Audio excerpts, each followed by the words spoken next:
breaking news mga kababayan. Senator Ping Lacson at Tito Soto pinag-umpog ni Senador Marcoleta. Kasi ba naman mga kababayan hindi alam ang legislative immunity dito sa pinag-uusapan sa batas mga kababayan. Itong dalawang ito na sinabotahe si Senador Marcoleta para agawin itong pwestong ito, abay nagmamagaling mga kababayan. Nagbuhat na naman ng bangko na sinasabi, ako ang pinakamatanda dito. Eksperyensado ako. Napagdaanan ko na lahat yung ganitong kaso. Kaya alam na alam ko ang batas na ito. Aba mga kababayan, parang ganon ang sinasabi niya. Ngayon po, si Lacson din nagmagaling. Gusto niyang barahin si Marcoleta. Pero ang ginawa ni Marcoleta, sinilaban siya ng buhay. Mga kababayan, Lacson, makinig ka. Abogado ako. Ikaw hindi. Tito Lacson, mga school, bukol kayo. Huwag niyong gawing bulagahan ang batas. May sarili kayong batas. Sundin niyo ang libro na sinusulat ng batas. Huwag kayong gagawa ng sarili niyong batas na mga interpretation. Ngayon mga kababayan, pahiyang-pahiya itong dalawa. Na tila gusto ko sing magpasikat, hindi naman kaya ng utak. Ito na po mga kababayan, panoorin nyo. Pahiyang-pahiya itong dalawang ito. Gumulong po.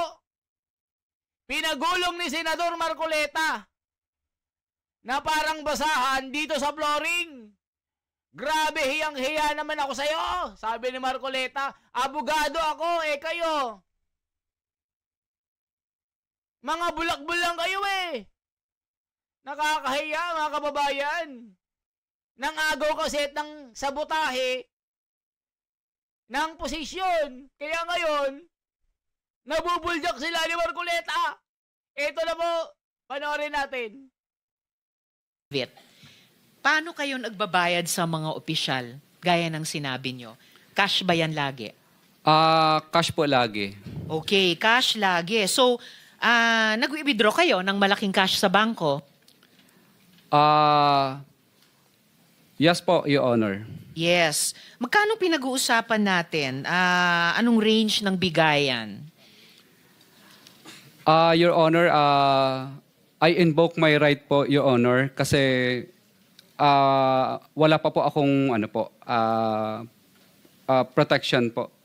Sir, ang protection nyo ay magsabi kayo ng totoo, under oath. Kanina, inamin nyo na nagbabayad kayo ng 10 to 25% sa Quezon City.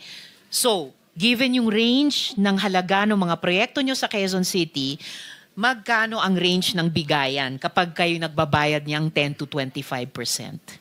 Senator, with the permission of Senator Yes, Tiveros, Mr. Chair. the Senate President is recognized. Mr. Diskaya, bigyan ko kayo ng advice.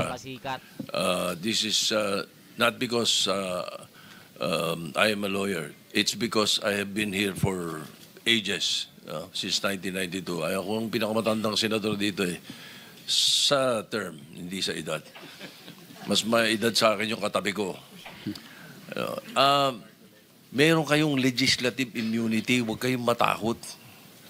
Pag sa hearing kayo nagsasalita, pwede nyo invoke legislative immunity, magsalita kayo. Huwag nyo sabihin yung against self-incrimination. Hindi.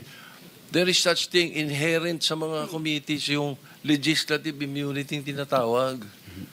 Kung meron kayong gusto ipagtapat ninyo. Hindi pwedeng gamitin sa inyo pag sa hearing nyo sinabi. Makakatulong kayo sa amin at matutulungan din namin kayo. Yun ang gawin ninyo. Tanong mo sa abogado nyo, alam ng abogado nyo yan baka lang, ayaw nyo lang talagang sabihin yung dapat Di ba? Huwag kayong matakot. At meron po kaming maibibigay sa inyong legislative immunity tinatawag. Your Honor, Salamat, okay lang po Mr. ba? Chair. Itatanong ko lang po muna sa Ngayon po mga kababayan, susupalpalin ni Marcoleta itong si Tito Soto na school bukol na sinasabi niya Parang ano nagbubuhat ng bangko mga kababayan eh. Huwag niyong sasabihin yan, yung self-incrimination ay imbok, may rights, may immunity kayo. Eh paano pag binakbakan yan, pag uwi ng bahay? Sasabihin niya, oy may immunity ako. Sabi ni Tito Soto, wag niyo akong itumba. Ganun ba? Ang sinasabi ng mga diskaya, wala silang protection galing gobyerno. Ngayon sasabihin mo, I invoke my rights. Huwag niyo sabihin yan, may immunity kayo.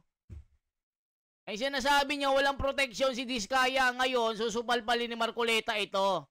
Ipapaliwanag ni Marcoleta itong legislative immunity na hindi maintindihan ni Senador Soto na guni-guni ang kanyang mga opinion. Guni-guni. Paano pag pinatumba yan? Sasabihin niya, oy may immunity ako, sabi ni Tito Soto. Isip-isip Tito Soto. Daming binanggit niya na congressman, di mo pinapakinggan. Pero pag senador, sabi ni Bryce, ang galing-galing mo. Legal counsel ko po. Mr.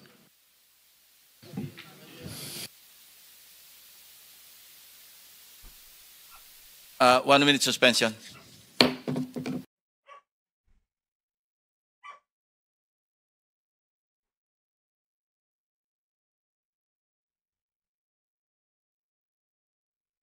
So yan mga kababayan, medyo napapaisip si Tito Soto kung tama ba yung sinasabi niya. Ito na po mga kababayan, panoorin natin. Talagang ayaw nilang nagmamagaling kasi sila eh. Ang hiniling nung resource person or nung witness, pag hiniling niya na yung sasabihin niya ay hindi pwedeng gamitin sa kanya, pwede mo nang hindi gamitin yung self-incrimination na yan na sinasabi. So, just for the record, no, so there is no direct law, no, pero ang naging practice implied ang legislative immunity. Yes, what the Senate President is saying, what the Senate President is saying is hindi po blanket yung legislative immunity. Pwede nyo invoke subject to the approval of the committee, pero kailangan mag-tell all kayo kung kayo bibigyan ng legislative as a Senate President what the Senate President is saying is hindi po blanket yung legislative immunity. Pwede nyo invoke subject to the approval of the committee, pero kailangan mag-tell all kayo kung kayo bibigyan ng legislative. As the Senate President stated, wala pong batas kasi hindi covered ito, unlike in the United States, pero napapractice namin yan, even during the time of Senator or Senate President Drilon. O, kita nyo, pinapractice daw nila. Hindi nila sinusunod yung batas.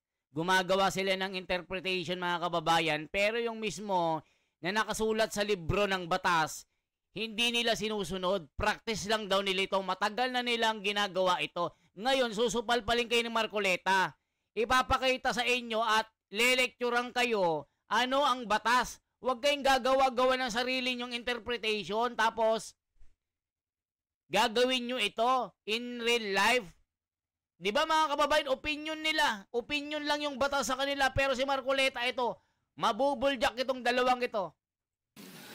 Wala naman pong nagko-question sa court. So it has been a practice for the longest time. O kita nyo mga kababayan, hindi daw sila question ng court. At matagal na namin ginagawa yan. Praktisado na kami. Dito na kami tumanda. Yung batas hindi namin sinusunod. Gumagawa kami ng sarili naming batas. Kami ang batas dito. Kami. Ni Senador Soto, kami lang ang batas. Parang ganun mga kababayan. Yan, napaganon pa siya. Oh. Tignan yung ulo nito mga kababayan. Nakikita nyo po yung ulo ng matanda. Ito yung nasa likod. Napaganon oh. Diyos ko, ba't mo sinabi yan? Sablay ka dyan. Di nga, sablay ka dyan. Lacson, ba't mo sinabi yan? Mali ka. Ngayon, supalpal ka kay Marcoleta. Ito ang batas. Huwag kang gagawa ng sarili mo. Huwag kang gagawa ng wala sa batas. Hindi practice lang yan. Kasi nakagawian na namin yan. Kultura na namin yan. Kasi kami dito. Tumagal na kami dito. Ganyan ang ginagawa namin. Yung batas na yan, hindi namin sinusunod. May sarili kaming batas. Ngayon, buljak kayo ngayon kay Marcoleta. Ito ang tunay na batas. Huwag niyong gagawin yan. Ito po mga kababayan, manggigigil kayo dito sa mga nagmamagaling, hindi naman abogado. During the time of Senator or Senate President Drilon, wala naman pong nagko-question sa court. So it has been a practice for the longest time na pwede mag-grant ng legislative immunity ang committee, any committee or standing committee for that matter. So it's up to you if you want to request the committee, if you want to invoke legislative immunity, then we will rule on it. But also, Mr. Chairman, but also, it does not exempt you from perjury. Diba? It doesn't mean that you are exempted from perjury pagdating na pag ini-invoke yung legislative immunity. Kaya kailangan Mr. Chair. sasabi pa rin na totoo. Mr. Chair, Senator Marcoleta, is recognized. may I clarify that because Senate President said that by tradition, we can extend legislative immunity. But I think that is based on tradition that Di ba mga kababayan, ginagawa nilang tradisyon ito. Hindi nila sinusunod yung batas. Itong sinasabi ni Marcoleta, not based on tradition. Sundin nyo ang batas. Huwag nyong gagawing guni-guni. Huwag nyong gagawing bulagaan ito. Dapat by the book tayo, hindi yung practice lang tayo. Hindi porke hindi ka sinasaway ng korte, ginagawa mo ng kultura. Ano yun? Gawain ng school bukol? Makinig kayo sa abogado. Yan kasi nagmamagaling tayo na sinasabi nyo si Marcoleta walang direksyon. Mali ang ginagawa ng pag-iimbestiga ngayon. Anong ginagawa nyo? Tito, Lacson, ano na? Talaga bang pinipilit nyo na baluktutin ang batas based on tradition? Based on practice? Hindi sa nakasulat? Itong sinasabi ni Senador Marcoleta, huwag nyong gagawing bulagaan ito. Binubulaga nyo ang tao. Huwag puro practice, huwag puro culture na lang.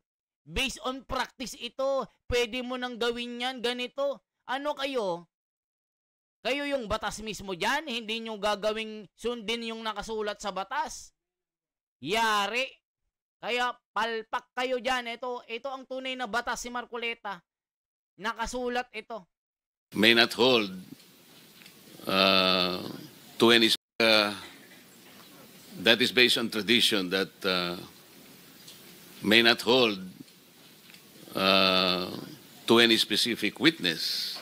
That is why this representation, as early as last week, I think, suggested a modality that is based on the law itself, which is Republic Act 6981, where a potential witness can apply under the witness protection program of the law. I think this is the best remedy that any potential witness who wishes to come into the open, considering that he or she will be protected well by the law. Yun sana yung gusto nating tuntunin noon.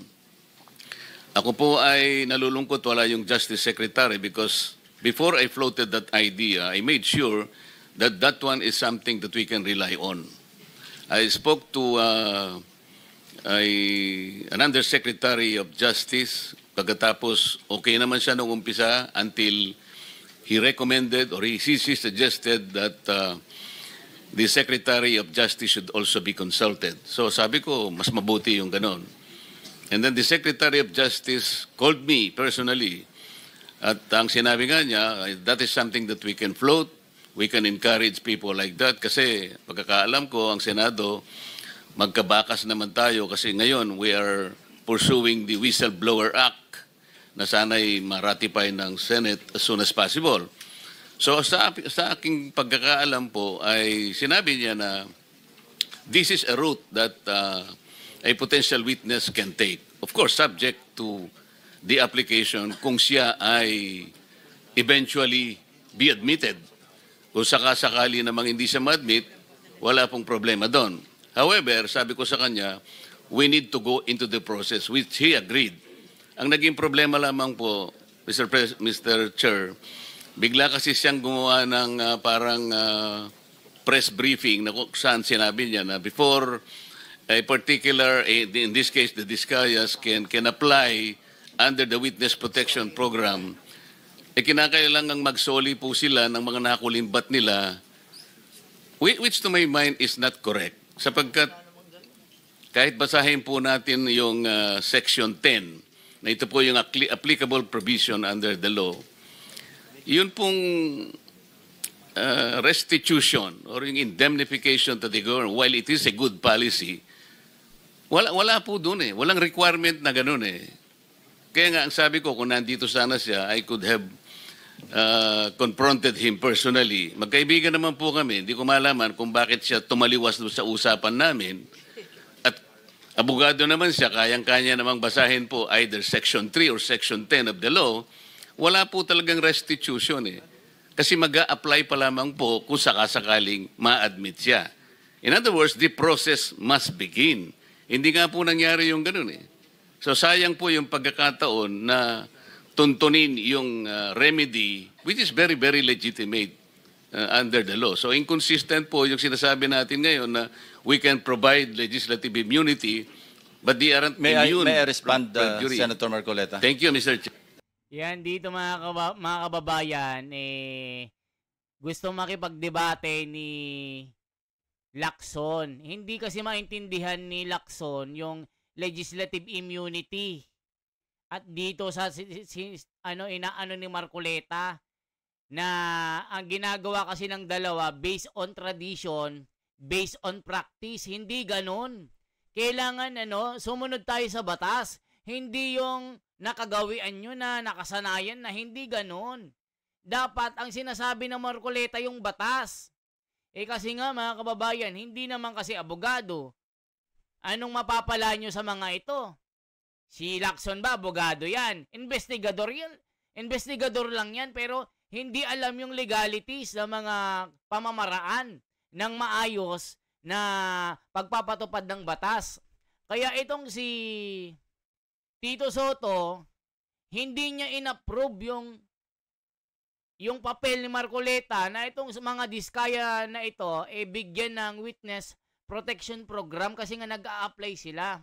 Ang ginagawa ni Tito Soto, sinabi ni Boying singilin muna Singilin muna natin kasi bilyon-bilyon yung ganon. Ngayon, supalpal sila. Makikipagdebate ka sa abogado. Matagal na nag-aral ito. Kayo, wala naman kayong alam. Kaya nga yung matanda, nakaganon na lang, palpak ka dyan. Huwag mong sabihin yan, dapat by the book tayo. Okay. Magkaiba po yung legislative immunity kesa doon sa pagiging state witness. Yung legislative immunity does not extend to prosecution. Ang sinasabi lang natin, lahat ng sasabihin niya rito, maski incriminate niya yung sarili niya, hindi pwedeng gamitin sa kanya. Yun lang po yung legislative immunity. Yung sinasabi niyo po ay yung ma-admit sa Witness Protection Program at pwede siyang tanggapin ng DOJ bilang isang ordinary witness or as an accused na pwedeng i-discharge ng korte as a state witness. Tama Magkaiba po yun. Kaya tama wag niyo po. pong paghaluin kasi sandali lang po.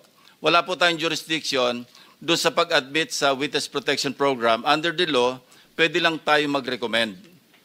Pero iba po yung pag-uusapan natin, legislative immunity which is implied or inherent sa Congress or sa Senate, for that matter, na kasi meron tayong power of contempt, pwede i-extend yan sa power din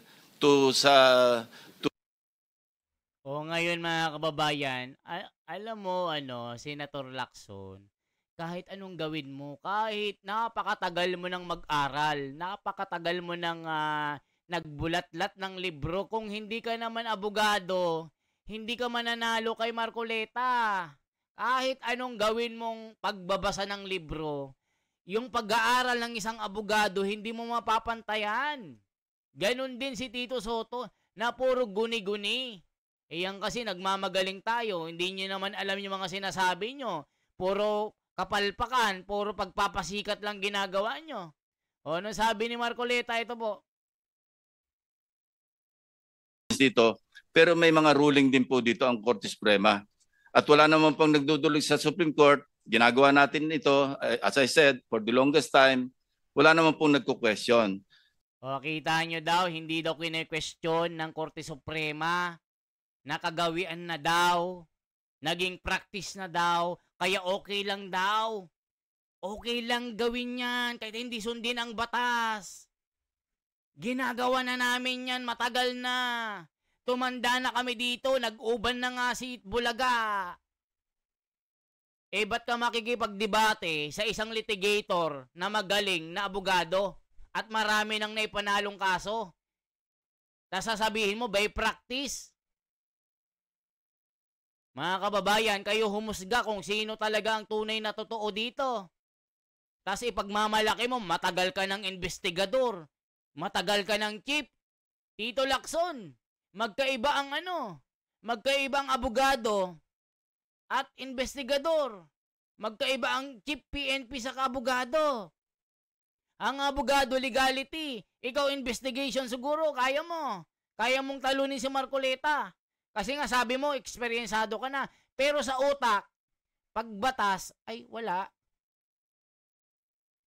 Ilalampaso ka kahit magsama kayo ng mga kasama nyo, mga legal luminary nyo, hindi kayo mananalo kay Marcoleta. So kung meron magko-question, then we will allow or we'll just wait for the Supreme Court to issue a ruling. O, kita nyo, kung may mag-question daw, mag-aantay daw ng court ruling para ipatupad na yung batas, palpak ka dyan. In this regard. Pero wag po natin pagaluin yung witness protection program sa legislative immunity. Domain lang po natin yung legislative immunity. Now, if anybody wants to question that authority or power, which is inherent, sabi ko nga, hindi ito klaro na may power tayo kasi wala naman po talaga sa batas. Pero sa US jurisprudence, meron po yan. Meron tayong pwedeng i-cite. At tayo naman po, minsan sumusunod sa, di ba, nakapattern po tayo sa United States pagdating sa mga jurisprudence. So gusto ko lang i-clarify na iba po yung sinasabi niyong witness protection program at being a state witness in the court of law kesa sa legislative immunity. Those are two different animals. Mr. Chair, malinaw na malinaw po yun at hindi ko po pinaghahalo. Naiintindihan ko po yun. Ang sinasabi ko lang po, yun pong witness protection program is a better remedy sana kung yun po sana ay napagbigyan. Hindi ko po pinaghahalo yun sapagat malinaw po sa akin. O, kita nyo mga kababayan, is a better remedy ko yung witness protection program in-approve ni Boying at ni Tito Soto. Yun ang sinasuggest ni Marcoleta para itong mga diskaya umamin. Umamin pa at magsabi pa ng mga malalaking isda. Ngayon, lumalabas na walang tiwala ang mga diskaya dito sa dalawang ito. Kasi nga, hindi nila pinapayagan na bigyan ng seguridad. Iba po yung course ng legislative inquiry, iba nang po yung remedy. Court of law kesa sa legislative immunity. Those are two different animals. Mr. Chair, malinaw na malinaw po yun at hindi ko po pinaghahalo. Naiintindihan ko po yun. Ang sinasabi ko lang po, yun pong witness protection program is a better remedy sana kung yun po sana ay napagbigyan. Hindi ko po pinaghahalo yun sapagat malinaw po sa akin, iba po yung course ng legislative inquiry, iba nang po yung remedy na yun po ay ibinibigay legitimately. Thank you. Thank you very much, Senator Marcoleta. O, yan ang sinasabi natin mga kababayan. O, di ba naliwanagan kayo? Lacson, Soto. Huwag niyong gawing practice, huwag niyong gawing kultura. Gawin yung batas. Sundin niyo yung nasusulat. Kaya kayo napupukpok dyan eh. Kaya kayo nababanatan eh. Kasi puro kayo puro paangat. Puro buhat ng bangko. Ngayon, ginawa kayong lampaso ni Marcoleta. Marami naman kayong abogado. Wala bang nagpapayo sa inyo? Diyos ko mga kababayan, nakakainit ang ulo. Yan lamang po ang ating bahagi mga kababayan. Salamat po ng marami. Once again, ako si The Wonders Philippines. Isang like naman po, isang share, at isang subscribe. Salamat po.